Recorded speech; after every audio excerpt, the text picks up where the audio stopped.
चारों तरफ सखियों का झुंड है।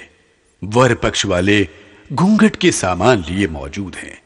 घर आंगन में चहल पहल उफान पर है। रस्म अदायगी शुरू है। दूल्हे के पिता सुहागन कन्या के सिर पर घूंघटा डाल रहे हैं और दुल्हा जी उसे हटा रहे हैं। अपार खुशी की इस वेला में सखियां छमक छमक कर दूल्हे और समधी साहब का रंग बिरंगी गालियों से स्वागत कर रही हैं। सारा वातावरण रस्म की खुशबू से यूं महक उठा है।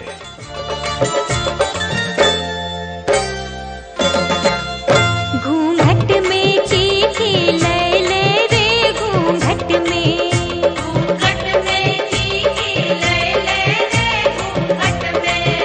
के ना दुल्हन के, के ना दुल्हन के, के ना दुल्हन के घूंघटा उठाई बड़े घूंघट में। के ना दुल्हन के घूंघटा उठाई बड़े घूंघट में। घूंघट में चीखी ले ले रे घूंघट में, घूंघट में चीखी ले ले रे घूंघट में।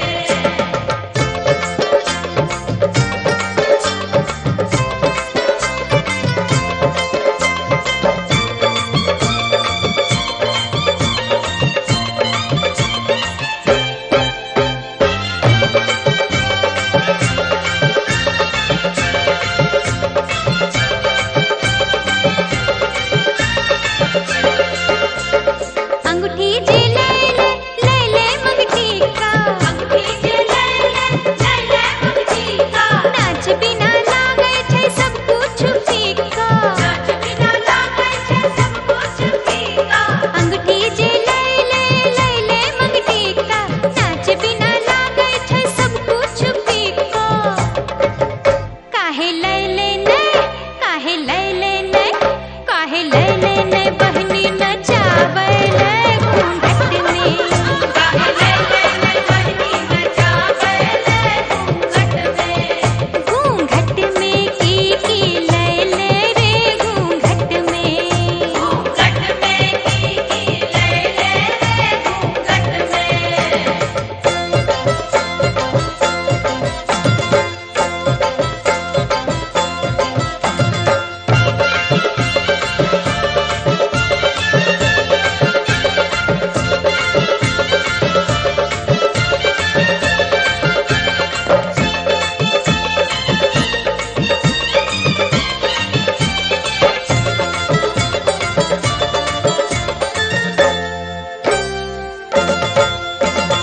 कंगना जे ले जे वाली, कंगना जे ले जे वाली। बैंड बाजा लागे छै खाली खाली, बैंड बाजा लागे छै खाली खाली। कंगना जे ले जे वाली। बैंड बाजा लागे छै खाली खाली। काहे ले ने, काहे ले ने, काहे ले ने मैया नचावे घूंघट